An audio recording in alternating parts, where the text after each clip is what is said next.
फादर स्टॅन स्वामी हें नांव आयकलां तुमी?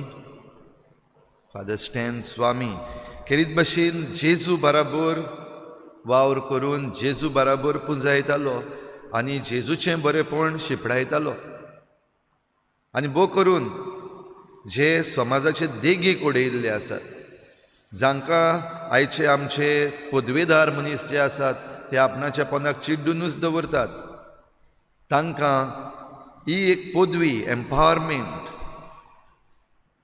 तांकां सांगूंक की तुमच्या हातान बळ आसा, तांकां एकठांय करूंक जो वावुरतालो ताका दवरलो, ताचे बराबर आनिकूय थोड्या जाणांक दवरलेले आनी बणकणीन घातलेले. आयज फादर स्टॅन स्वामी हाचे विशीं कोर्टान सुनवाई जातली. दुबाविरेत आमी आयज सगळीं मागतात आसतलीं की कोर्टान बरो तो निर्णय दिल्यार पुरो, खरो नितीचो आसा तो दिल्यार पुरो. फादर स्टॅन स्वामी उतार पिरायेचो, तरी पूण ताका जेलीन घातलेलो आसा, ताका आयज सोडल्यार पुरो. ही आमी सगळीं मागत रावया, मागण्यांक फोड आसा. पूण एक वस्त ताच्या जिवितांतली आयच्या दिसाक जी आमी पळोवंक जाता, वेचून काडलें ताणें जेजू बराबर रावूंक. आयच्या शुभ वर्तमान सोंपता आसतना आमी आयकलां, म्हज्या भागा ना तो म्हजेर आड आसा, म्हजे बराबर पुजायना तो शिपडायता. आमी ह्या दिसांनी जें म्हणीत आसां, आयकत आसां, तें उतर आमी हांगासर घालूंक जाता. म्हाका कित्याक पडला, हो म्हाका कित्याक पडला म्हणटा तो एक एटिट्यूड, आनी जो एटिट्यूड जांचे लागीं हो आसा, म्हाका कित्याक पडला, हांव कांयच वायट करिना, हांव कोणाक वायट करूंक ना, हांव कोणाचे भानगडीन पडना, अशें म्हणून कुशीन रावपी मनशां.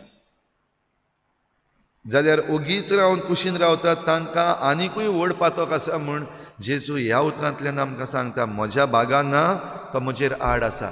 फुडें तूं कांयच वायट करिना, कांय चुकीचें करिना, पूण समाजान वो तुज्या घोराब्यान वो तुज्या जिवितान जरी तर तूं एक स्टँड घेना, विचून काडिना, बरें आसा त्या वाटेन रावना, जाल्यार तूं वायटांतूच आसाय. म्हणटच बरेपण एकठावपाक, सगल्यांक एकठावपाक जरी तर आमी मुखार सरना, पुंजायना, जाल्यार आमी आनिकूय शिंपडायता, आनिकूय पाड घालता. देवान करार केल्लो पोरजे लागीं, पूण ही पोरजां निबोर मानीची. आयच्या पयल्या वाचपान जेरेमियास प्रवाद्याच्या पुस्तकान आमी आयकता, देव जेरेमियासाक सांगता, वच आनी सांग तांकां, देवान विचून काडलेली पोरजां, देवान करार केल्लो, इतलीं आश्वासनां, बेस्ती पोकी आश्वासनां न्हू, हांव तुमचे बराबर आसतलो, तुज्या तोंडांतल्यान उतरां उलयतलो तो हांव. आनी जो कोण देवा वाटेन रावता तांकां सगळें बरेपण भासायिल्लें आसा. ओचोरयां देवाची ताणीं पळयल्या आनी आयकल्या, तरी आसतना एक टेकन फॉर ग्रांटेड असलो एटिट्यूड ह्या लोकांचे वो हे पोरजेचो जालो. म्हणजे ज्या मेरेन आमकां कितें वायट जावचें ना त्या मेरेन आमी देवा लागीं येवची ना, ज्या मेरेन आमकां भिरांत येवची ना त्या मेरेन आमी देवाचो आसरो घेवंक फुडें सरची ना. जाल्यार असल्या वातावरणान देव खेरीत भाशेन जेरेमियास प्रवाद्या लागीं हो संदेश दिता, आनीक एक पावटी हे पोरजेक उलो परतून येयात, जें कितें वायट आसा तें सोडून बरें आसा तें धरूंक येयात. जेजून जेन्ना देंवचार काडले तेन्ना पळोवपी जायते, उलोवपी जायते, कित्याक थोड्यांच्यान बरें केल्लें पळोवंकूच जायना. हो जे कोण वायटाचो सांगात घेवन दुसऱ्यांक भिवून जिवंक सोदतात तांकां आडकोड जाता, जरी तर कोणूय बरें करता जाल्यार. आनी हाचे पुरावे आमचे लागीं जायते आसात, आमी जायतें पळयलां सगल्यांनी वसलें. जंय जे कोण आपणा लागीं पदवी आसा ते फकत भिरांत घालपाक सोदतात, साद्या मनशांक भिवयतात, कित्याक आपणाच्या हातांतली पदवी वचत. पूण जेजू आयज खेरीत भाशेन सांगता, देवाचे पदवे मुखार आनी खंयचीच पदवी चलना.